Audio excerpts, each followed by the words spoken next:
Opening hook. Picture this. You finally buy your dream home. Beautiful front yard. Shade-giving cherry and maple trees. Birds singing like they're auditioning for Disney. Life's good. But then, your HOA shows up and says, cut 'em down. 6 days. No discussion. That's not a horror movie plot. That's real life. And this homeowner wasn't having it. So buckle up, because today we're diving into one of the most absurd, tree-cutting HOA battles you've ever heard. 6 days. That's all the HOA gave this family to cut down their beloved cherry and maple trees. 6 days. Let me put that into perspective. That's less time than it takes Amazon to ship you a replacement couch. That's less time than a vacation you actually want to take. Heck, it's barely enough time to binge-watch a new season of Stranger Things. But sure, it's plenty of time to completely destroy years of natural beauty in your yard. And these weren't just scraggly little twigs growing up against the gutter. We're talking full-grown, mature trees, cherry blossoms that make the yard look like a postcard every spring, and sturdy maples that drop piles of leaves kids actually look forward to jumping into every fall. It wasn't just greenery, it was part of their family's memories. Shade for summer barbecues, branches for birds to nest in, a backdrop for family photos. You don't just rip that out like an old carpet. But according to the HOA, they had to go. Immediately. Why? Oh, you're gonna love this. The board gave 8 different reasons. Not 1. Not 2. 8. As if throwing spaghetti at the wall until something sticks somehow makes their argument more valid. Roots were apparently destroying underground pipes, cracking the house foundation, damaging sidewalks, too close to property lines, creating leaf litter, blocking sight lines for drivers. The list went on. At this point, I was waiting for them to say the trees were secretly Russian spies. Now here's where it gets good. Experts, actual arborists who know a thing or two about trees, chimed in. And guess what? Most of those excuses? Complete nonsense. Take the roots destroying pipes excuse. Classic HOA move. But here's the thing. Tree roots don't have little jackhammers. They don't burrow into brand new pipes like some horror movie monster. Roots follow water. If your pipes are old, cracked, or already leaking, then roots might sneak in because, surprise, trees like water. Translation: if the pipes were being invaded, the pipes were already garbage. That's not a tree problem. That's a maintenance problem. But the HOA decided it was easier to blame nature than their own infrastructure. Shocking, right? And about the foundation. Yeah, in very rare cases, giant trees planted way too close can shift soil around a foundation. But most of the time, unless your house is literally hugging the tree trunk, you're fine.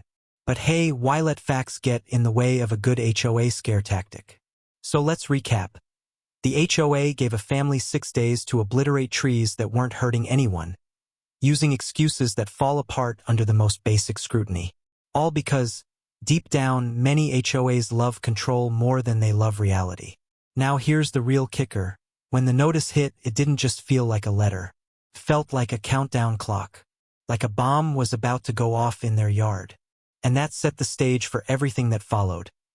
Neighbors rallying, legal threats flying, and yes, bird law making an appearance. Because if you think the HOA was wrong here, just wait until you hear how federal wildlife law got dragged into this mess. Alright, so after the 6-day tree execution notice, the HOA thought they had this wrapped up with a tidy bow. But guess what? They forgot one little detail. Mother Nature has lawyers. And they don't mess around. Enter bird law. Yes, you heard that right. This isn't an episode of It's Always Sunny in Philadelphia. Actual federal wildlife law got dragged into this suburban street battle.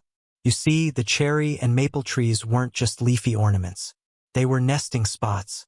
Birds were literally raising families in those branches. And in the US, that's kind of a big deal. Specifically, the Migratory Bird Treaty Act of 1918 makes it a federal offense to disturb, destroy, or mess with active bird nests. That means you can't just roll in with chainsaws, clear out the trees, and evict feathered tenants like it's some avian version of an HOA fine. Nope. You could be looking at actual fines and legal trouble. Suddenly, the HOA's "we just don't like leaves in the gutter" argument sounded a whole lot weaker against, federal law. Now, let's pause here because the irony is chef's kiss. The same HOA that thought it could nitpick tree placement down to the inch, claiming to protect property values, was now potentially in violation of a century-old conservation law that protects, wait for it, actual living creatures. But it gets even better. The homeowner didn't just roll over. They leaned into the bird law angle. They called local wildlife experts. They contacted state conservation offices. And they essentially said, "Hey HOA, if you want to cut these trees down, you're not just fighting me. You're fighting Uncle Sam and every birdwatcher in the county." Imagine the HOA board meeting after that bomb dropped. You can almost picture the smug treasurer's face melting as someone reads the federal statute out loud. It is unlawful to pursue, hunt, take, capture, kill, or sell birds listed therein. And meanwhile, every robin in the neighborhood is singing like it just won the lottery. The kicker? HOAs love to act like their rules are absolute. But this was a rare reminder that there's a hierarchy. HOA bylaws do not, in fact, outrank federal law. You can't override the Migratory Bird Treaty Act with a strongly worded letter about curb appeal. And that realization shook the entire dispute wide open. Neighbors who had been quietly rolling their eyes at the board suddenly had ammo. Wait, you're telling me the HOA could get fined by the government for this? That's the kind of rumor that spreads like wildfire. By the end of the week, people weren't just defending the trees. They were defending their feathered neighbors like it was the Alamo. So now, instead of one homeowner versus an HOA, it was starting to look like the HOA versus the birds, the law, and the court of public opinion. Spoiler, that's not a good look for the clipboard warriors. And if you think bird law was the weirdest twist in this saga, just wait, because the HOA's next move managed to turn even more people against them, including folks who usually didn't care at all about HOA drama. So picture this. The HOA thought they were playing chess, but the residents showed up ready for dodgeball.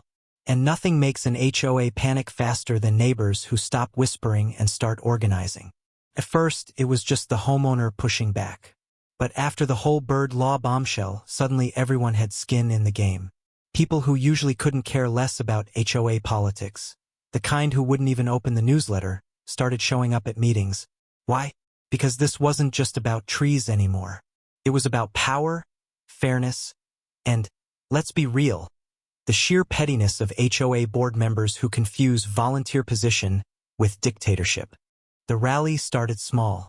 A few neighbors posted signs like, "Save our shade," and "Hands off the birds."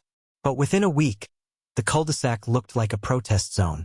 Kids were chalking slogans on sidewalks, retirees were printing flyers, and somebody even made a Facebook group called "Leave Us Alone." Brilliant. And here's the thing. HOAs rely on apathy. Their power thrives when people don't care enough to fight back. But when the board tried to flex too hard over the trees, they accidentally woke up an entire neighborhood. Suddenly, folks who'd been silent about barking dog fines and mailbox paint colors were ready to go full revolution over this. Then came the HOA meeting from hell. You know the one. Folding chairs, lukewarm coffee, an agenda printed in 12-point font. Normally these things are so boring you'd rather watch paint dry. But this time, the place was standing room only. And instead of golf clap approval, the board was hit with an avalanche of angry questions. Why are we spending thousands on legal threats instead of fixing potholes? Why are birds better at finding homes than we are? Do you really think cutting down 30-year-old trees is good for property value? And every answer the board gave just poured more gasoline on the fire. The treasurer mumbled about rules being rules, and someone shouted, "Yeah? Who wrote those rules, Mother Goose?" The audience laughed. The board crumbled. It was brutal. By the end of the meeting, the vibe had shifted completely. The HOA board wasn't in control anymore. The homeowners were. And nothing scares a board more than realizing they're outnumbered by the very people they're supposed to represent. The revolt didn't stop there. Someone contacted the local news, and soon cameras were rolling. That's when the story jumped from annoying neighborhood drama to headline-worthy scandal. Once a reporter put a mic in the president's face and asked, "Why are you ignoring federal bird law?" Oh, it was game over. See, HOAs love control, but they hate exposure. They thrive in the shadows of bylaws and fine print. But once the spotlight hits, they look like cartoon villains trying to bulldoze Bambi's house. And that's exactly what this HOA had become. The more they pushed, the more ridiculous they looked. And the more ridiculous they looked, the stronger the community grew. But here's the best part. The revolt didn't just stop the tree removal. It lit a fire under homeowners who realized, maybe for the first time, that they weren't powerless. And once you realize you can fight back, there's no going back. But if you thought the community revolt was the peak of this drama, buckle up. Because the HOA's next desperate move dragged this fight into territory nobody saw coming, including the courts. Alright, so at this point, the HOA is backed into a corner. They've lost the PR battle, the community is united, and even the birds are probably tweeting memes about it. So what's their big next move? You guessed it, lawyers. Nothing says, we're definitely not the villains here, like hiring an attorney to threaten your own residents. It's the HOA version of saying, I'm telling mom. Only in this case, mom bills $400 an hour. The board sent out a sternly worded letter because, of course, HOAs live and die by the art of the strongly worded letter. It basically said, remove the trees or face legal action. And here's where it gets delicious. The homeowner's response wasn't just no. It was, cool, I'll see your letter and raise you federal law. Because remember that little nugget from earlier? Yeah, the Migratory Bird Treaty Act. Turns out, you can't just waltz into your yard with a chainsaw if protected species are nesting. That's like trying to demolish a house with squatters still inside.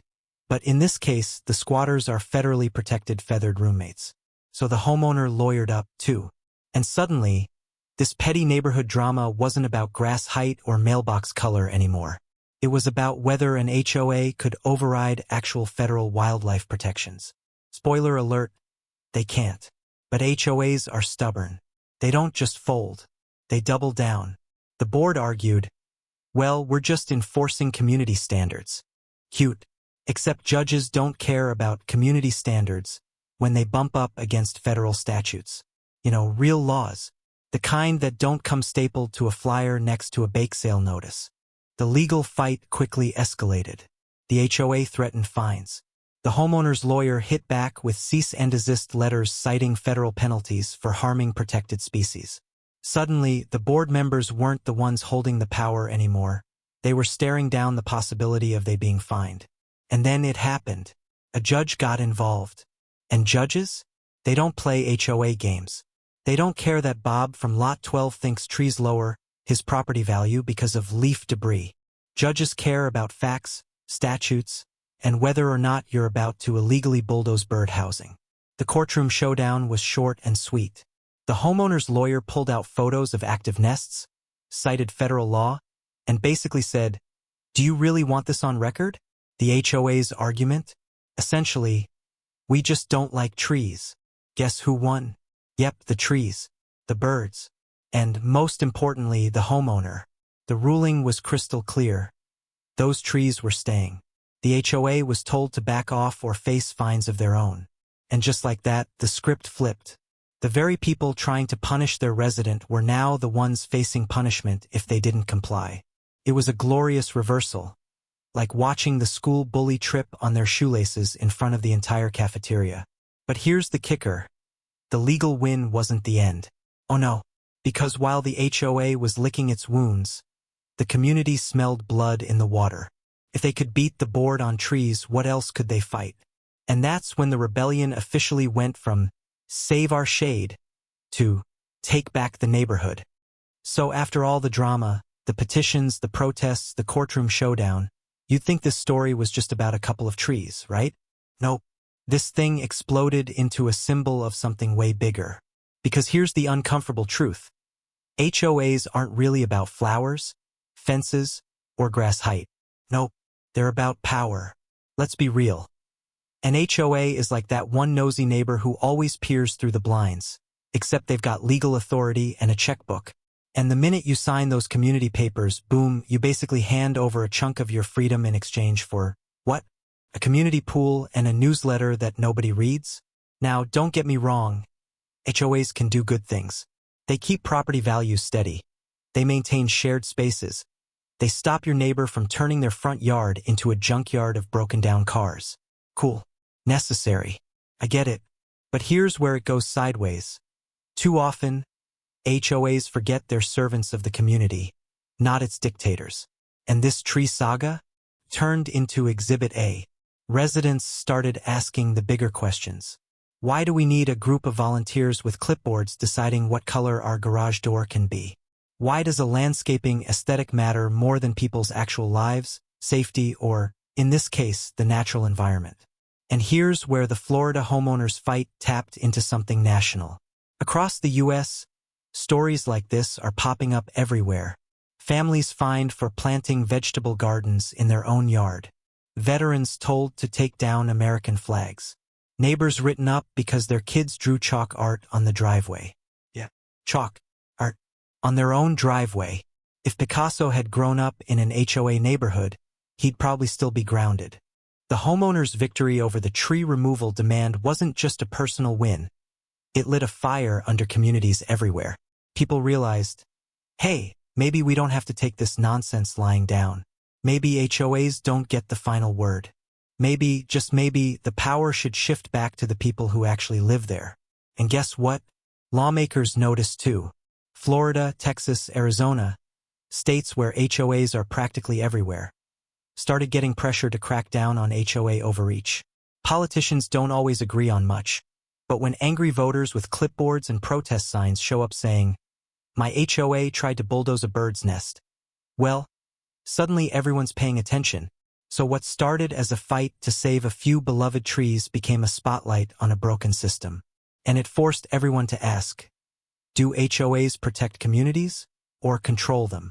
Are they guardians of order or just neighborhood tyrants in polo shirts? And here's the best part. Homeowners everywhere are starting to push back.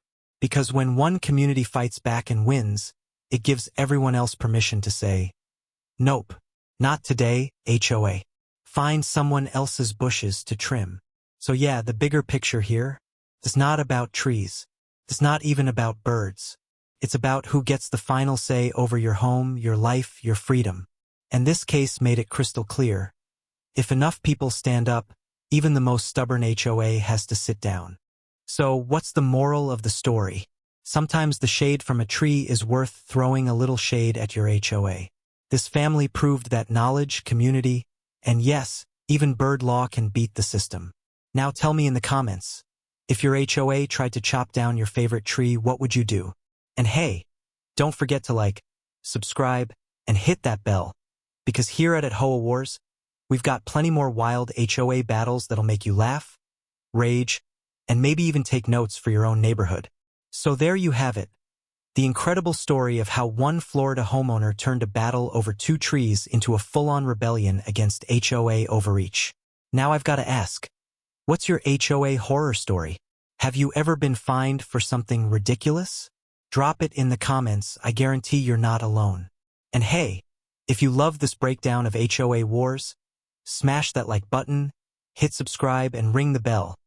Because we've got more stories of everyday people standing up against neighborhood nonsense coming your way. This is at Hoa-wars, signing off. Until next time, stand tall, stay rooted, and don't let anyone tell you to cut down your trees.